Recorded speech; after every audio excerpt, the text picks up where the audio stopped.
તો મિત્રો કેમ છો? જય દ્વારકાધીશ। અને આજે અમે આવ્યા છીએ ડાકોર। તો તમે ડાકોરનો એન્ટ્રી ગેટ જોઈ શકો છો। એન્ટ્રી ગેટ તમે આવશો તો તમને આ પ્રકારનો જોવા મળશે। અને ત્યાં તો મિત્રો જય રણછોડ, જય ડાકોરના ઠાકોર। તો મારા વિડીયોમાં હું તમને આખું ડાકોર બતાવીશ, શ્રી કૃષ્ણ ભગવાન રણછોડરાયજીના દર્શન પણ કરાવીશ। તો છેલ્લે સુધી જોજો અને વિડીયો સારો લાગે તો લાઇક, શેર, સબસ્ક્રાઈબ કરવાનું ના ભૂલતા।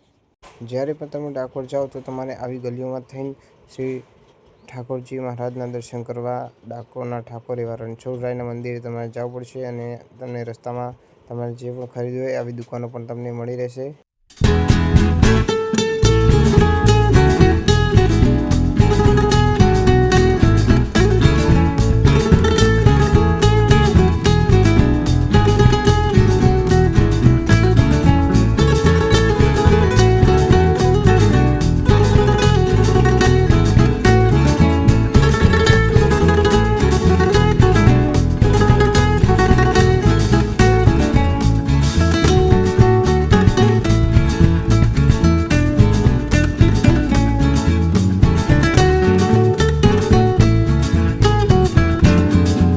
તો હું પહોંચી ગયો છું શ્રી રાજાધિરાજ રણછોડરાયજીના મંદિરના સામે। તો તમે જોઈ શકો છો સામેથી કંઈક આ પ્રકારનું દેખાય છે।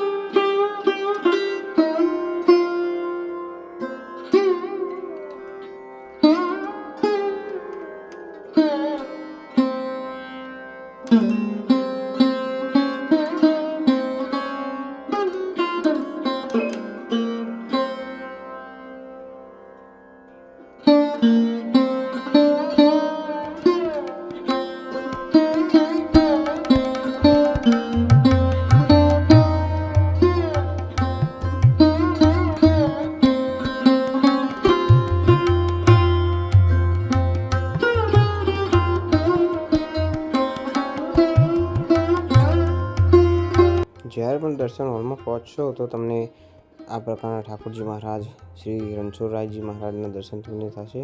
અને તમને સામે દેખાઈ રહી છે રણછોડરાય ડાકોરના ઠાકોરજીની મૂર્તિ।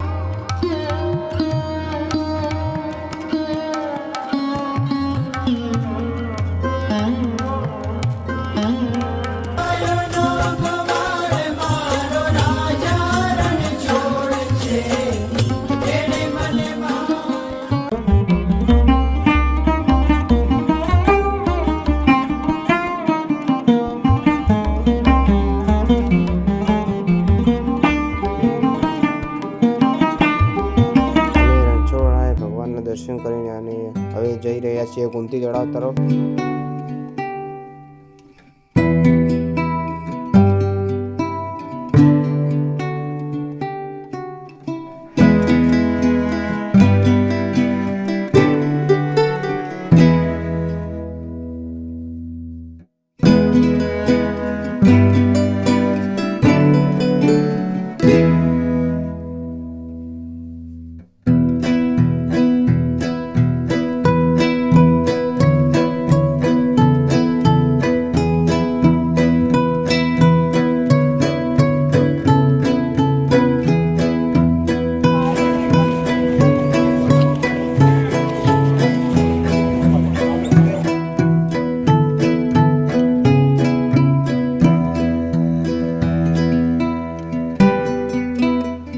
તો ચાલો મિત્રો હવે તમને એ જગ્યા બતાવું જ્યાં બોડોણાજી કૃષ્ણ ભગવાન એવા દ્વારકાધીશના પરમ ભક્ત હતા।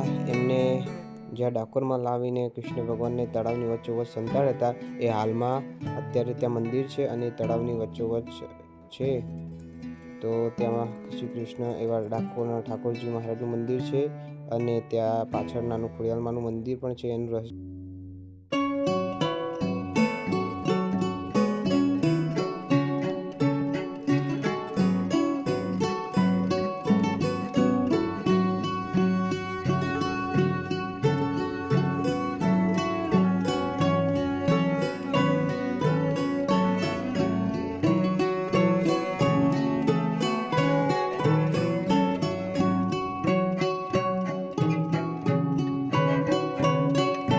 જ્યાં તમે જોવો છો એ મંદિર છે જ્યાં ઠાકોરજી મહારાજ દ્વારકાધીશને જ્યાં બોડાણાજી લાવીને સંતાડ હતા.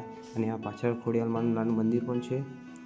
એને શું રહસ્ય તે અમે નથી જાણતા, પણ આ તમે જોઈ શકો છો તળાવ, અને વચ્ચોવચ્ચ પણ તળાવની મંદિર આવ્યું છે, જ્યાં એવું કહેવાય છે કે બોડાણાજીએ શ્રી કૃષ્ણ ભગવાનને અહીંયા સંતાડ્યા હતા લાવીને.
તો મિત્રો જય ઠાકોરજી મહારાજ, જય ડાકોરના ઠાકોર અને જય શ્રી રામ. મળી એક નવા વિડીયોમાં. વિડીયો સારો લાગ્યો હોય તો લાઇક, શેર અને સબસ્ક્રાઈબ કરવાનું ના ભૂલતા.